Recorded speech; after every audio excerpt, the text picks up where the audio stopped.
عبید غیور سے اتفاق کوم چې راشي خپل تاثرات وړاندې کړي. عبید غیور.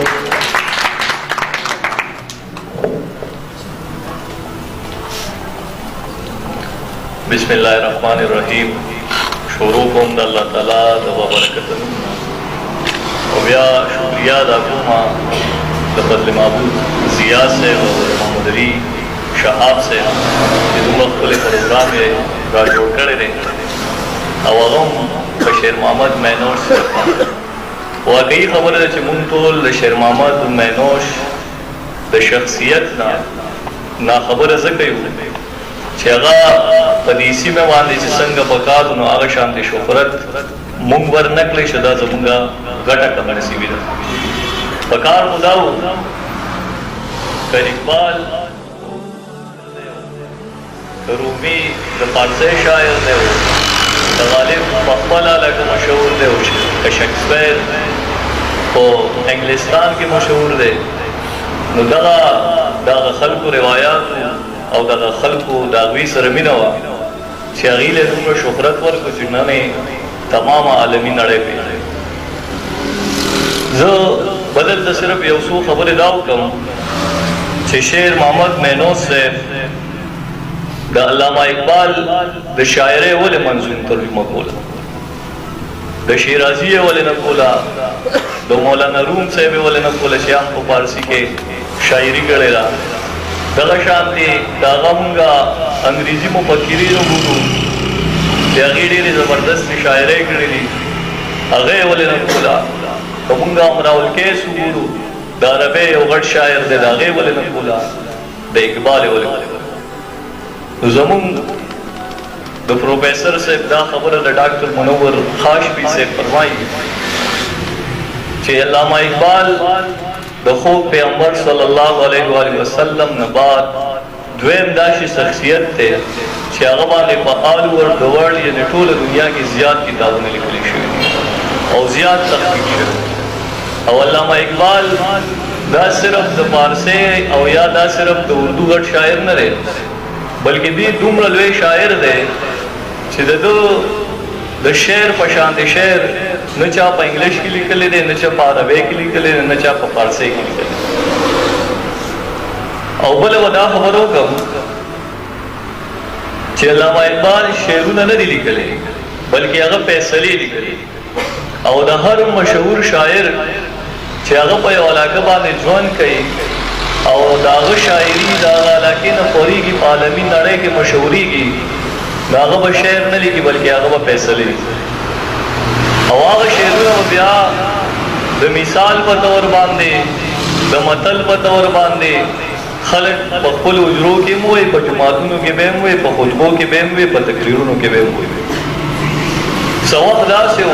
چې د رحمان بابا شاعري، د خوشحال خان خټک شاعري زمونږ مشرانو ته هم یاده وه، زمونږ تعلیم یافته نسل ته هم یاده وه. خو نن سبا زمونږ بدقسمتي دا ده چې هغه زمونږ نه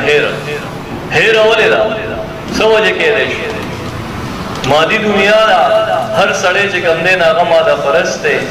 هغه دې ژبې له دې پښتو له دومره ټایم نه ورکوي چې څومره ټایم نورو له ورکوي. او د هغې غټه وجه دا ده که د پښتو ترقي او بقا غوښتل غواړي نو دا د معاشیت سره، دا به د روزګار سره دا ژبه تړې، نو د هغې نه پس به دا ترقي هم کړي او پرمختګ به هم وکړي. بله یو څو خبرې دا چې ترجمه یا منظور ترجمه خلک ولې کوي، وجه سره نو په هغې کې یو خبره دا ده چې یو انسان د خپلې شاعرۍ نه د بل چا شاعرۍ ته دومره زیات اهمیت ورکړي چې د هغې هغه ټول اثرات پر انسان باندې راشي، نو دی بیا دې ته مجبوره شي چې دی د بل انسان د شعر څه وکړي، ترجمه وکړي. دویمه خبره دا ده چې دغه شاعري به افاقي شاعري وي او دا به د مقصدیت نه ډکوي، دا به خلکو له پیغام ورکړي، خلکو له به شعور ورکړي. که چېرې دغه خصوصیت پکې نه وي نو بیا یې څوک تشریح او وضاحت نه کوي. بله خبره په هغې کې دا ده چې ته د کوم شاعر د شعر ترجمه کوې نو لازمي خبره دا ده چې د هغه کوم خیال دی نو ته به د هغه د خیال سره متفق وي. دا خبر هم ده چې شیر محمد مینوس صاحب چې څنګه د ملګري خبرو وفرمایله یا دلته مولوي محمود ضیا صاحب د هغې د علمیت خبره وکړه نو واقعي چې هغه د علامه اقبال د شخصیت نه متاثر و د هغه د شاعرۍ نه متاثر و نو ځکه یې د هغه شاعري چې کوم ده نو منظوم ترجمه کړه. بله خبره پای کې دا ده چې دا یوازې شیر محمود مینوس صاحب نه و، په دې کې سمندر خان سمندر صاحب هغه هم شامل دی چې هغه د علامه اقبال د 2 کتابونو منظوم ترجمه کړی ده. یو د اسراري خودي وي او بل د رموز بیخودي وي. دغه شان دی تقویم الحق کاکا خیل هم د 2 کتابونو ترجمه کړی ده. دغه شان دی امیر حمزه خان شنواري چې زمونږ د پښتو ادب د غزل بادشاه ګڼلی شي هغه هم د علامه اقبال نه متاثر او د هغه شاعري چې کوم ده نو په منظوم انداز کې څه کړی ده بیان کړی ده. بل زه به یو څو خبرې صرف دا وکړم زما په خیال باندې د ترجمې معیار څه کیدی شي نو دغه وکړه. لاوله خبره دا ده چې کوم انسان د بلې ژبې ترجمه کول غواړي په خپله ژبه نو دغه انسان له به لازمي دا خبرې چې دی به په هغې ژبه باندې پوهېږي. که فرض که زه د عربۍ ترجمه کوم یا د فارسۍ ترجمه کوم یا د انګریزۍ ترجمه کوم یا د اردو ترجمه کوم نو په هغه ژبه باندې به زه پوهېږم که چېرې زه په هغه ژبه باندې پوهېږم نه او د هغې له خپل تاثر راخلم او صرف یې بیانوم نو دا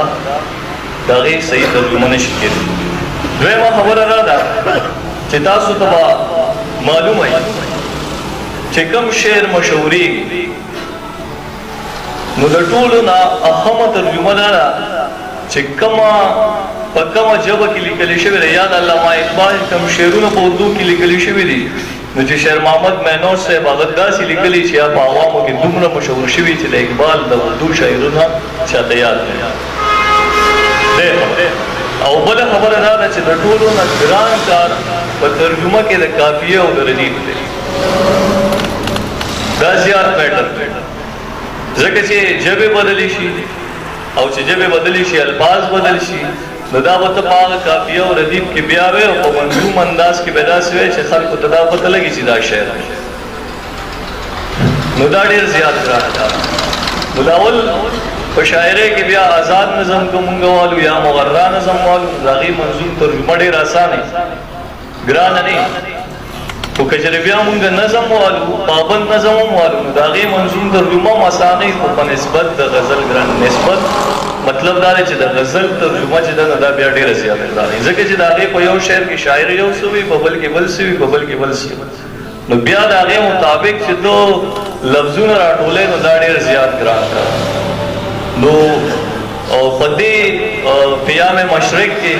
چې کوم د شیر محمد مینوس صاحب کتاب دی منظوم ترجمه ده نو پای کې د ټولو نه اهم پوینټ دا دی چې هغه قافیه ردیف ډېر په ځای باندې استعمال کړی او چې انسان یې وایي نو هغې ته دا اندازه نه کېږي چې دا زه د اقبال شاعري وایم که چېرې زه دا د شیر محمد مینوس شاعري وایم. پای کې ورته زه یو 2 شعره دا ووایم چې هغه وایي چې ای د خرم شیخه لکه تترې خبر نه اے د خرم شیخه لکه تترې خبر نه چې جهان د محبت لره خو شته د خپل محشر او هلته نه ګناه شته نه میزان شته نه حساب او نه هلته تمیز شته د مسلم او د کافر. نو چې دې کې مونږ وګورو نو محشر او کافر لکه دا داسې لفظونه یې راوړلي دي چې قافیه هم ده او شعر په هغې باندې ښکلی هم اخر کې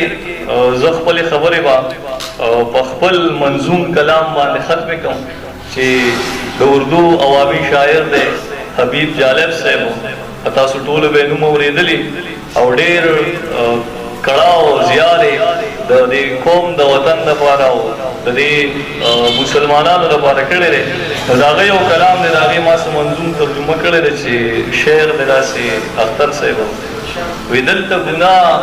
او هم ثواب خرڅېږي دلته ګناه او هم ثواب خرڅېږي پوهه په دې شه چې جناب خرڅېږي زما د سترګو چرته لرې اوسئ زما د سترګو چرته لرې اوسئ په دوکانونو کې خر خواب خرڅېږي